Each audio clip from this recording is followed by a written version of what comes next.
ಗ್ರಾಮೀಣ ಪ್ರದೇಶ ಹಾಗೂ ಭೌಗೋಳಿಕ ಸೂಕ್ಷ್ಮ ಪ್ರದೇಶದಲ್ಲಿ ಆರೋಗ್ಯ ವಿಮೆ, ಜೀವ ವಿಮೆ ಸೇರಿದಂತೆ ಸಾಮಾಜಿಕ ಸುರಕ್ಷತಾ ಯೋಜನೆಗಳನ್ನು ಪರಿಣಾಮಕಾರಿಯಾಗಿ ಜಾರಿಗೊಳಿಸಲಾಗುತ್ತಿದೆ ಎಂದು ಹಣಕಾಸು ಸಚಿವೆ ನಿರ್ಮಲಾ ಸೀತಾರಾಮನ್ ರಾಜ್ಯಸಭೆಗೆ ತಿಳಿಸಿದ್ದಾರೆ.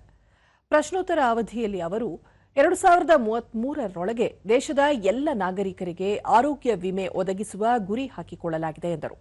ಗ್ರಾಮ ಪಂಚಾಯಿತಿ ಮಟ್ಟದಲ್ಲಿ ಆರೋಗ್ಯ ವಿಮಾ ಯೋಜನೆಗಳ ಒಳಗೊಳ್ಳುವಿಕೆ ವ್ಯಾಪ್ತಿ ವಿಸ್ತಾರವಾಗುತ್ತಿದ್ದು 25,000 ಗ್ರಾಮ ಪಂಚಾಯಿತಿಗಳನ್ನು ವಿಮೆ ವ್ಯಾಪ್ತಿಗೆ ತರುವ ಯೋಜನೆ ಜಾರಿಗೊಳಿಸಲಾಗಿದೆ. ಭಾರತೀಯ ವಿಮೆ ನಿಯಂತ್ರಣ ಮತ್ತು ಅಭಿವೃದ್ಧಿ ಪ್ರಾಧಿಕಾರದ ಅಡಿ ಪ್ರತಿ ಗ್ರಾಮ ಪಂಚಾಯಿತಿಯನ್ನು ವಿಮೆ ವ್ಯಾಪ್ತಿಯ ಮೂಲ ಘಟಕ ಎಂದು ಪರಿಗಣಿಸಲಾಗಿದೆ ಎಂದರು.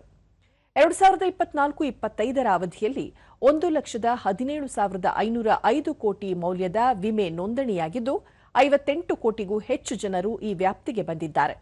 ಜನಸಾಮಾನ್ಯರ ದೃಷ್ಟಿಯಿಂದ ಪ್ರೀಮಿಯಂ ದರವನ್ನು ಕಡಿಮೆ ಮಾಡಲಾಗಿದ್ದು ಜಿಎಸ್ಟಿ ವಿನಾಯಿತಿ ನೀಡಲಾಗಿದೆ. ವಿಮೆ ಪ್ರೀಮಿಯಂ ಜಾಗತಿಕ ಸರಾಸರಿ $943 ಇದ್ದರೆ ಭಾರತದಲ್ಲಿ ಕೇವಲ $97 ಇದೆ ಎಂದು ಹೇಳಿದರು. ಪ್ರಧಾನಮಂತ್ರಿ ಜೀವನ್ ಜ್ಯೋತಿ, ಜೀವನ್ ವಿಮಾ, ಆಯುಷ್ಮಾನ್ ಭಾರತ್ ಸೇರಿದಂತೆ ವಿವಿಧ ವಿಮಾ ಯೋಜನೆಗಳ ಮೂಲಕ ಬಡವರು ಸೇರಿದಂತೆ ಎಲ್ಲ ವರ್ಗದವರಿಗೆ ಆರೋಗ್ಯ ವಿಮೆ ಒದಗಿಸಲಾಗುತ್ತಿದೆ. ವಾರ್ಷಿಕ 5 ಲಕ್ಷ ರೂಪಾಯಿವರೆಗಿನ ವಿಮೆ ಎಲ್ಲರನ್ನೂ ತಲುಪುತ್ತಿದ್ದು ಇವುಗಳ ಪರಿಣಾಮಕಾರಿ ಜಾರಿಗೆ ರಾಜ್ಯ ಸರ್ಕಾರಗಳ ಸಮನ್ವಯ ಅತ್ಯಗತ್ಯ ಎಂದರು. ವಿಮೆ ನಿಯಮವನ್ನು ಉಲ್ಲಂಘನೆ ಮಾಡಿದ ಸಂಸ್ಥೆಗಳ ವಿರುದ್ಧ ಕಠಿಣ ಕ್ರಮ ಜರುಗಿಸಲಾಗುತ್ತಿದೆ ಎಂದು ಪ್ರಶ್ನೆಯೊಂದಕ್ಕೆ ಸಚಿವೆ ನಿರ್ಮಲಾ ಸೀತಾರಾಮನ್ ಉತ್ತರಿಸಿದರು. Care to ensure suitability of the policy. All these are acts of omission and commission on which companies are taken to task. I would like to highlight the fact, sir.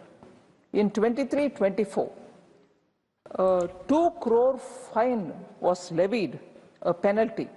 I use the word fine in a bit loose fashion. 2 crore rupees was levied as penalty on an insurance company, Reliance General Insurance Company, for having not done fair practice, unfair business practice. So the honourable member can take such examples. I'll give you 2 more. In 24-25, Bajaj Finance Limited was levied a penalty of 2 crore. HDFC Life Insurance levied a fine of 2 crore. SBI Life Insurance levied a fine of 1 crore, and so on. So action is taken immediately when Royal Sundaram General Insurance 1 crore, and so on. So if insurance cover is extended without obtaining the consent of the insured, they are levied a fine.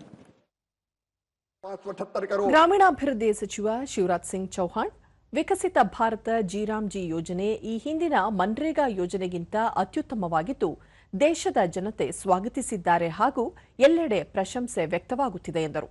ಬಜೆಟ್ನಲ್ಲಿ ಈ ಯೋಜನೆಗೆ 95,692 ಕೋಟಿ ರೂಪಾಯಿಗಿಂತಲೂ ಹೆಚ್ಚು ಅನುದಾನ ನೀಡಲಾಗಿದ್ದು ಈವರೆಗಿನ ಅತಿ ಹೆಚ್ಚಿನ ಮೊತ್ತವಾಗಿದೆ. ಕೇರಳ, ಜಾರ್ಖಂಡ್, ಪಂಜಾಬ್, ಜಮ್ಮು ಕಾಶ್ಮೀರ, ಹಿಮಾಚಲ ಪ್ರದೇಶ, ಮಿಜೋರಾಂ ಸೇರಿದಂತೆ ವಿವಿಧ ರಾಜ್ಯ ಸರ್ಕಾರಗಳೂ ಕೂಡ ಈ ಯೋಜನೆಗೆ ಬಜೆಟ್ನಲ್ಲಿ ಸಮರ್ಪಕ ಅನುದಾನ ಒದಗಿಸಿವೆ ಎಂದರು. ಮಹಾತ್ಮ ಗಾಂಧಿ ಅವರ ತತ್ವ ವಿಚಾರಗಳಿಗೆ ಪ್ರಧಾನಿ ನರೇಂದ್ರ ಮೋದಿ ನೇತೃತ್ವದ ಸರ್ಕಾರಕ್ಕೆ ಅತಿ ಹೆಚ್ಚಿನ ಗೌರವವಿದ್ದು ಯೋಜನೆಯ ಹೆಸರು ಬದಲಾವಣೆ ವಿಚಾರದಲ್ಲಿ ರಾಜಕಾರಣ ಮಾಡಬಾರದು. ಈ ಹಿಂದೆ ಕೂಡ ಹಲವು ಯೋಜನೆಗಳ ಹೆಸರು ಬದಲಾವಣೆ ಮಾಡಲಾಗಿದೆ.